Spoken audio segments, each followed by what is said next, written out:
রিজিকের প্রয়োজনে আমাদেরকে রিজিক দেয় কে? আবার যখন আমরা বিপদে পড়ে যাই, বিপদ থেকে উদ্ধার করতে পারে কে?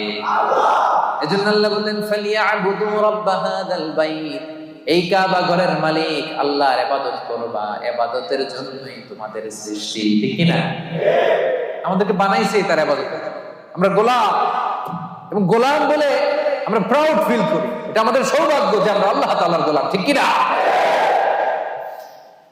আল্লাহ বললেন আমি তোমাদের রব, শুধু আমার ইবাদত চলবে, আমার জিকির করবা, আমার তাসবিহ পড়বা, আমার সামনে সিজদায় লুটিয়ে পড়বা।